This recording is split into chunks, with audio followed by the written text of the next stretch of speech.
الحمد للہ رب العالمین والصلاة والسلام علی سید الانبیاء والمرسلین۔ الحمد للہ ہمارا دورہ صرف و نحو کا سلسلہ جاری ہے اور آج ہماری تیسری کلاس ہے۔ پہلی کلاس میں ہم نے مرکب اضافی سے متعلق کچھ باتیں سمجھی تھیں اور دوسری کلاس میں مرکب توصیفی کے حوالے سے، اور آج انشاءاللہ ہم جملہ اسمیہ کے حوالے سے کچھ باتیں سمجھیں گے کہ جملہ اسمیہ کس کو کہا جاتا ہے۔ جیسے یہ مثال ہے زید عالم۔ اب ایک تو عبارت میں جب ہم دیکھتے ہیں کہ عبارت میں ہم کیسے پہچانیں، مرکب اضافی کو پہچاننے کا عمومی طریقہ یہ ہے کہ نکرہ کے بعد کوئی معرفہ آ جائے تو وہ مضاف مضاف الیہ ہوتا ہے، جیسے غلام زیدن، زید کا غلام۔ مرکب توصیفی میں ہم دیکھتے ہیں کہ جب دونوں لفظ سیم آ جائے، دونوں معرفہ ہوں یا دونوں نکرہ ہوں، تو ہم اس کو موصوف صفت بناتے ہیں۔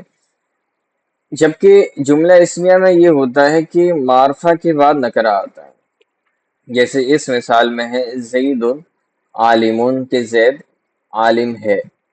تو یہ ایک عبارت میں پہچان کا طریقہ ہو گیا کہ جہاں پر بھی نکرہ معرفہ کے بعد نکرہ آ جائے تو ہم معرفہ کو مبتدا بنائیں گے اور نکرہ کو اس کی خبر بنائیں گے۔ لیکن اگر ہم مانن اس کو دیکھیں تو جو اس سے پہلے ہم نے مضاف مضاف الیہ پڑھا تھا جو کہ مرکب اضافی بنتا ہے، موصول صفت بناتا جو کہ پڑھا تھا جو کہ مرکب توصیفی بنتا ہے، تو وہ مرکب ناقص ہوتا ہے، یعنی اس میں بات مکمل نہیں ہوتی۔ جیسے ہم کہتے ہیں یار طویل آدمی، یہ ہے موصول صفت، رجل طویل، طویل آدمی۔ اب اس میں بات مکمل نہیں ہے، یعنی اس میں یہ تو بتا دی کہ طویل آدمی یعنی آدمی کی صفت آ گئی طویل، لیکن یہ نہیں پتا کہ طویل آدمی کر کیا رہا ہے، لمبا آدمی کر کیا رہا ہے، خوبصورت آدمی کر کیا رہا ہے۔ ہم کہیں گے بھئی رجل طویل قائم، کہ طویل شخص، لمبا شخص کھڑا ہے۔ اب یہاں بات کمپلیٹ ہوگی۔ لیکن جملہ اسمیہ جو ہوتا ہے یہ مرکب تام ہوتا ہے، یعنی اس مرکب تام اس کو کہتے ہیں کہ جس پر سکوت درست ہو جائے، یعنی جس پر بات مکمل ہو جائے۔ مرکب ناقص میں بات مکمل نہیں ہوتی، جبکہ مرکب تام کے اندر بات مکمل ہو جاتی ہے۔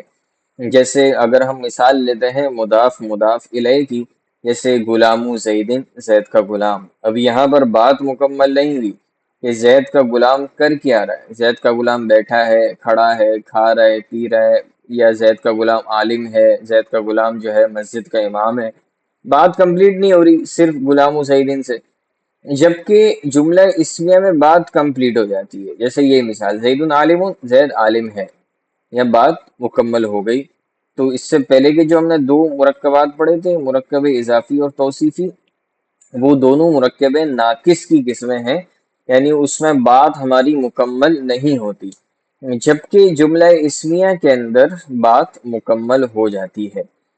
اچھا، جملہ اسمیہ کی ایک اور یہ نشانی ہے کہ جس جملے کی ابتدا اسم سے ہو۔ اسم کس کو کہتے ہیں کہ جس میں اسم کی علامتیں ہوں، یعنی الف لام ہو، یا پھر اس پر تنوین داخل ہو رہی ہو، یا پھر اس میں جو ہے گولتا ہو۔ تو اس طرح کی مختلف اور بھی علامتیں نحویوں نے ذکر کی ہیں، لیکن میجر جو مین علامتیں وہ الف لام ہے، تنوین ہے، یہ زیادہ مین علامت ہوتی ہے اس کو اسم کو پہچاننے کی کہ اسم کیا ہے، کیونکہ فعل پر الف لام نہیں آتا، فعل پر تنوین نہیں آتی۔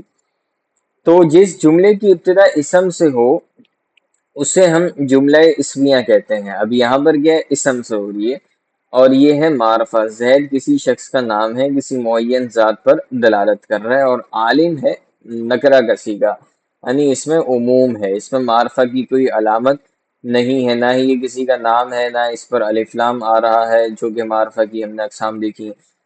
تو بہرحال زید عالم، زید عالم ہے۔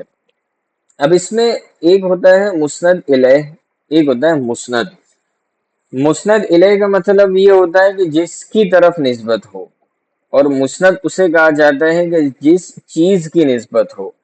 اب یہاں پر زید عالم کہ زید عالم ہے، تو یہاں پر عالم ہونے کی نسبت ہم نے زید کی طرف کی ہے، تو زید بنے گا مسند الیہ، یعنی جس کی طرف نسبت ہو، اور جس چیز کی نسبت ہوتی ہے وہ مسند کہلاتا ہے۔ تو یہاں پر عالم مسند ہے، یعنی مبتدا بنتا ہے مسند الیہ اور خبر بنتی ہے مسند۔ اسی طرح محکوم علیہ اور محکوم بھی کہا جاتا ہے۔ محکوم علیہ کا مطلب ہوتا ہے جس پر حکم لگایا جائے، اور محکوم بھی جس کے ذریعے سے حکم لگایا جائے۔ تو یہاں پر زید پر عالم ہونے کا حکم لگایا جا رہا ہے کہ زید عالم ہے، تو زید محکوم علیہ بنے گا، اور لفظ عالم کے ذریعے سے حکم لگ رہا ہے تو عالم محکوم بھی بنے گا۔ تو مختلف نام ہیں، مبتدا خبر بھی ہم اس کو کہہ سکتے ہیں، ویسے مبتدا خبر ہی کہیں گے، لیکن مبتدا خبر ہوتا کیا ہے؟ مبتدا ہوتا ہے مسند الیہ، جس کی طرف نسبت ہو، اس کو ہم محکوم علیہ بھی کہتے ہیں کہ جس پر حکم لگے، اور عالم ہے مسند بھی جس کے ذریعے سے نسبت ہو، محکوم بھی جس کے ذریعے سے حکم لگایا جائے۔ تو یہ مختلف اصطلاحات بھی استعمال ہوتی ہیں۔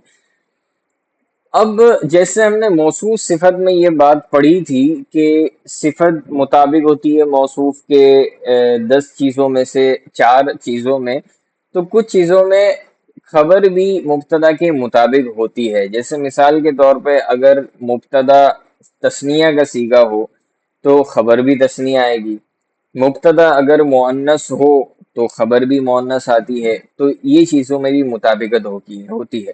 بہرحال اگر ہم اعراب کی بات دیکھتے ہیں تو مبتدا اور خبر یہ دونوں ہمیشہ مرفوع پڑھے جاتے ہیں، یعنی ان دونوں پر ہمیشہ پیش آتا ہے۔ زیدن مبتدا ہے، اس وجہ سے اس پر پیش آ رہا ہے۔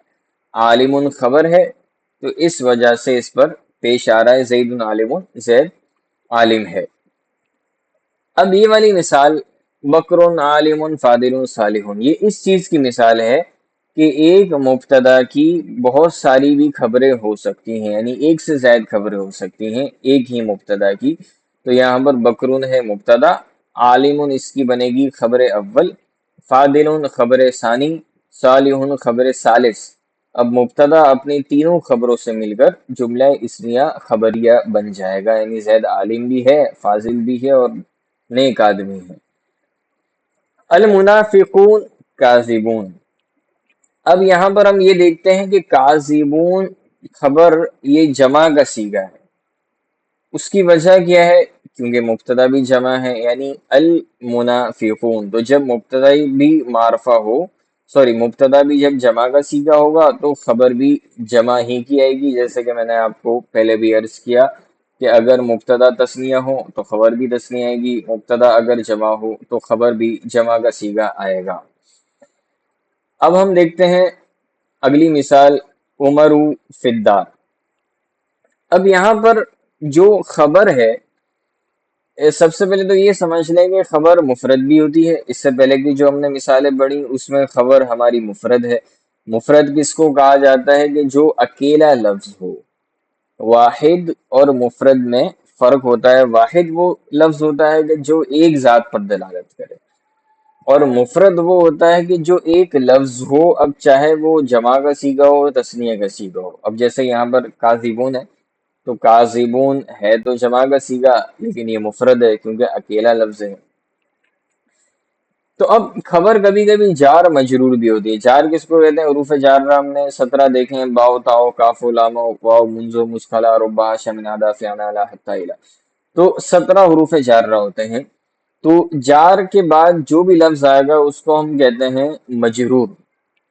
جار مجرور جب بھی ملیں گے تو اس کا کنیکشن ہمیں کسی نہ کسی فعل کے ساتھ یا شبہ فعل کے ساتھ جوڑنا ضروری ہے، اس کے بغیر اس کا معنی کمپلیٹ نہیں ہوتا۔ اچھا، حرف جر کو ہم جار کیوں کہتے ہیں؟ اس کی 2 وجوہات ہیں۔ پہلی وجہ تو یہ ہے کہ یہ ما بعد والے کو جر دیتا ہے، اپنے بعد آنے والے لفظ کو جر دیتا ہے، زیر دیتا ہے، جیسے فداری، فی حرف جر ہے، اس نے بعد والے دار کو زیر دے دیا۔ ایک اس کا معنی ہوتا ہے جار کا مطلب اگر ہم لغت میں دیکھتے ہیں تو اس کا معنی آتا ہے کھینچنے کا، تو یہ کھینچنے والا حرف ہے۔ کس کو کھینچتا ہے؟ کہ پیچھے جو بھی فعل ہو یا شبہ فعل ہو اس کے معنی کو یہ کھینچ کے لاتا ہے اور اپنے آگے والے اسم کو ٹرانسفر کر دیتا ہے۔ یہ اس کا سمپل اس کا رول ہوتا ہے ہماری عبارت کے اندر کہ حرف جر جب بھی آتا ہے وہ پیچھے سے اس کو معنی چاہیے ہوتا ہے فعل یا شبہ فعل سے، پیچھے سے معنی لیتا ہے اور آگے آنے والے اسم کو دے دیتا ہے۔ تو اب جب بھی حرف جر آئے گا اور اپنے ما بعد مجرور سے جب بھی وہ ملے گا تو پیچھے کسی نہ کسی فعل یا شبہ فعل کے ساتھ اس کا ہمیں کنیکشن جوڑنا پڑے گا کہ جس فعل یا شبہ فعل کا معنی لے کر وہ آگے سپلائی کر سکے۔ تو اب ہم یہ دیکھیں گے کہ اس عبارت میں کوئی ایسا فعل یا شبہ فعل موجود ہے کہ جو عبارت کے مطابق معنی سیٹ کر سکے۔ اگر فعل کوئی شبہ فعل عبارت میں موجود ہوگا تو ہم جار مجرور کو اس کے متعلق کر دیں گے اور ہم کہیں گے کہ یہ ظرف لغو ہے۔ اور اگر عبارت میں کوئی فعل یا شبہ فعل موجود نہیں ہے تو ہم اس کے لیے کوئی محذوف نکالیں گے اور جار مجرور کو کہیں گے کہ یہ ظرف مستقر ہے۔ اب محذوف جو بھی ہم نکالیں گے تو وہ دو طرح کے افعال ہوتے ہیں، ایک ہوتے ہیں افعال عامہ اور ایک ہوتا ہے افعال خاصہ۔ افعال خاصہ وہ ہوتے ہیں کہ جو عبارت کے مطابق نکلتے ہیں، جیسے بسم اللہ الرحمن الرحیم، تو اس میں بھی با حرف جر ہے، آگے پورا مجرور جار مجرور مل کر اب پیچھے ہمیں کوئی فعل خاص چاہیے جو اس عبارت کے مطابق معنی کے حساب سے بیٹھ جائے۔ تو ہم نکالیں گے اشرعو کہ میں شروع کرتا ہوں، یا ابتدیو میں ابتدا کرتا ہوں۔ عموماً جو افعال عامہ ہیں وہ نحویوں نے 4 بیان کیے ہیں، جیسے کون، حصول، وجود، ثبوت۔ ان 4 کی فیملی سے ہی جو ہے نا کوئی نہ کوئی نکلے گا۔ جیسے ہم نکال سکتے ہیں کائنن، یہ کون کا اسم فاعل، حصول سے حاصل نکال سکتے ہیں، وجود سے ہم موجود نکال سکتے ہیں، ثبوت سے ثابت نکال سکتے ہیں۔ تو عموماً افعال عامہ ہی میں سے نکلتا ہے کوئی نہ کوئی محذوف، لیکن اگر کہیں پر معنی سیٹ نہ بیٹھ رہا ہو تو وہاں پر ہم فعل خاص نکالتے ہیں، جیسے درود پاک ہے الصلاۃ والسلام علیک یا رسول اللہ۔ اب علیہ کا جار مجرور مل کر پیچھے ہم فعل خاص نکالیں گے، ہم نکالیں گے نازلتن، کہ درود و سلام نازل ہو اللہ کے رسول صلی اللہ تعالی علیہ وسلم پر۔ تو اب یہاں پر عمر فی الدار ہے، عمر مبتدا ہو گیا، فی حرف جار، داری مجرور، جار مجرور مل کر اب عبارت میں کوئی فعل نہیں ہے، کوئی شبہ فعل نہیں ہے کہ جس کے ہم متعلق کر سکیں، تو ہم اس کے لیے نکالیں گے محذوف، اور افعال عامہ ہی میں سے ہم نکالیں گے موجودن۔ پھر ہوگا یہ کہ موجودن اس میں مفعول، اس میں ہوا ضمیر اس کا نائب الفاعل، اس میں مفعول اپنا نائب الفاعل اور ظرف مستقر سے مل کر شبہ جملہ اسمیہ ہو کر عمر کی خبر بنے گا اور مبتدا خبر مل کر جملہ اسمیہ ہو جائے گا۔ اگلی مثال ہے زینب فی الدار۔ اب یہ بھی اسی کی طرح ہے جو ہم نے پچھلی مثال پڑھی، بس فرق یہ ہے کہ یہاں پر مبتدا مؤنث ہے، زینب کسی عورت کا نام ہے۔ تو اب جب ہم موجود نکالیں گے محذوف تو وہ بھی مبتدا کے مطابق نکلتا ہے، مبتدا مؤنث ہے تو جو فعل یا شبہ فعل ہم محذوف نکال رہے ہیں وہ بھی مؤنث نکلے گا۔ اچھا شبہ فعل کس کو کہتے ہیں؟ شبہ فعل آپ یوں سمجھ لیں جتنے بھی اسماء مشتقات ہیں، اسم فاعل، اسم مفعول، اسم تفضیل، صفت مشبہ، اسم ظرف، جتنے بھی ہیں، اسم مبالغہ، اسم اعلیٰ، تو یہ سب کہلاتے ہیں شبہ فعل۔ مصدر بھی شبہ فعل کہلاتا ہے، یعنی آپ یوں سمجھیں کہ جار مجرور کو ہم مصدر کے متعلق بھی کر سکتے ہیں، اسم فاعل بھی کے بھی کر سکتے ہیں، اسم مفعول کے بھی کر سکتے ہیں، صفت مشبہ کے بھی کر سکتے ہیں۔ عموماً اگر آپ دیکھیں تو 5 کے ہی متعلق ہوتا ہے تقریباً شبہ فعل کے حساب سے، فعل تو فعل ہے لیکن شبہ فعل میں سے 5 کے متعلق ہوتا ہے، ایک تو اسم فاعل، اسم مفعول، صفت مشبہ اور مصدر کے متعلق یہ ہوتا ہے، اور اس میں تبدیل کے متعلق ہو جاتا ہے۔ تو بہرحال یہاں پر ہم موجودتن نکالیں گے کیونکہ زینب مؤنث کا صیغہ ہے۔ اگر مبتدا تثنیہ ہو تو جو ہمارا محذوف نکلے گا وہ بھی تثنیہ نکلے گا، اگر ہمارا مبتدا جمع ہے تو ہمارا جو محذوف نکلے گا وہ بھی جمع کا صیغہ نکلے گا۔ تو اب یہاں پر اس کی ترکیب ہم یہ کریں گے، زینب مبتدا، فی جار الداری مجرور، جار مجرور مل کر ظرف مستقر اور موجودتن کے متعلق۔ موجودتن اسم مفعول، ہی ضمیر اس کا نائب الفاعل، اسم مفعول بن نائب الفاعل اور ظرف مستقر سے مل کر شبہ جملہ اسمیہ ہو کر زینب کی خبر مبتدا خبر مل کر جملہ اسمیہ خبریہ ہو جائے گا۔ اب یہ ہے اویسو امام الامیر۔ اب جس طریقے سے جار مجرور کے لیے ہم کوئی نہ کوئی اس کے لیے کنیکشن بنانا پڑتا ہے کسی فعل کے ساتھ یا کسی شبہ فعل کے ساتھ، تو اسی طرح جو اسماء ظروف ہوتے ہیں، ظرف کس کو بولتے ہیں کہ جو جگہ یا وقت پر دلالت کرے. جیسے ہم دیکھیں جہات ستہ، آگے پیچھے دائیں بائیں اوپر نیچے، یہ 6 جہات ہوتی ہیں، تو یہ بھی ظروف میں آتی ہیں. تو جو بھی اسماء ظروف ہوتے ہیں ان کا بھی ہمیں کسی نہ کسی فعل یا شبہ فعل کے ساتھ کنیکشن جوڑنا پڑتا ہے. بس فرق یہ ہے کہ جار مجرور کو ہم ظرف مستقر یا ظرف لفظ کہتے ہیں، جبکہ ظرف جو ہوگا اپنے مابعد مضاف الیہ سے مل کر یہ مفعول فیہ بنے گا. اپنے فعل یا شبہ فعل اگر پیچھے ہے تو اسی کا مفعول فیہ بنائیں گے، اگر نہیں ہے تو ہم معذوف نکالیں گے اور اس کا اس کو مفعول فیہ بنا دیں گے.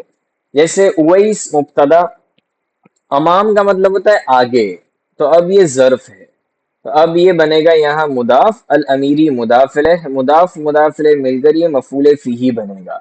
اور جتنے بھی مفعول ہیں پانچوں مفعول وہ منصوب ہوتے ہیں، جس کی وجہ سے امامہ پہ بھی نصب آ رہا ہے کیونکہ یہ مفعول بن رہا ہے، مفعول فیہ بن رہا ہے. موجود محذوف نکلا ہمارا، اور موجود اس میں مفعول ہوا زمین نائب الفاعل، امامہ مضاف، الامیری مضاف الیہ، مضاف مضاف الیہ مل کر موجود کا مفعول فیہ. موجود اس میں مفعول اپنے ہی زمین نائب الفاعل اور مفعول فیہ سے مل کر شبہ جملہ اسمیہ ہو کر اویس کی خبر اور مبتدا خبر مل کر جملہ اسمیہ ہو جائے گا. اب یہاں کیا الہرۃ فوق السقف، اب یہاں بھی وہی معاملہ ہے کہ الہرہ چونکہ مؤنث کی اس میں علامت پائی جا رہی ہے، گولتا آ رہی ہے، تو ہم یہاں پر فوق السقفی کا جو متعلق معذوف نکالیں گے وہ بھی مؤنث کا صیغہ نکلے گا، موجودتن، اور فوق کا مطلب ہوتا ہے اوپر، تو یہ بھی مفعول فیہ بنے گا کیونکہ اس کا تعلق بھی اسماء ظروف سے ہے. اسی طرح اب یہاں پر یہ زید ابوہ عالم، تو جس طرح خبر مفرد ہوتی ہے، خبر جار مجرور ہو سکتی ہے، تو اسی طرح خبر پورا کا پورا جملہ بھی ہو سکتی ہے، اب چاہے وہ جملہ اسمیہ ہو یا جملہ فعلیہ ہو. تو اب زید ابوہ عالم، اب یہاں زید ہے مبتدا، ابوہ مضاف مضاف الیہ مل کر یہ مبتدا ثانی بنے گا، عالم اس کی خبر، پھر ابوہ مبتدا ثانی اپنے عالم خبر سے مل کر جملہ اسمیہ ہو کر زید کی خبر، پھر مبتدا خبر مل کر جملہ اسمیہ بن جائے گا. لیکن یہ بھی بات ذہن میں رہے کہ جو خبر جملہ ہو تو اس جملے میں ایک ضمیر ہوگی جو مبتدا کے مطابق ہوگی. تو اب یہاں ابوہ کی ہو ضمیر جاری ہے زید کی طرف، اگر یہاں زید کا صیغہ تثنیہ ہوتا تو آگے ابوہما ہو جاتا، زید کا صیغہ جمع کا ہوتا تو ابوہم ہو جاتا، زید کی جگہ کوئی مؤنث ہوتا تو یہ ابوہا ہو جاتا. تو بس یہ بنیادی باتیں تھیں جملہ اسمیہ کے حوالے سے، اس کو آپ ذہن میں رکھیں گے تو انشاءاللہ کافی عبارت میں آپ کو آسانی ہوگی. وما علینا الا البلاغ المبین.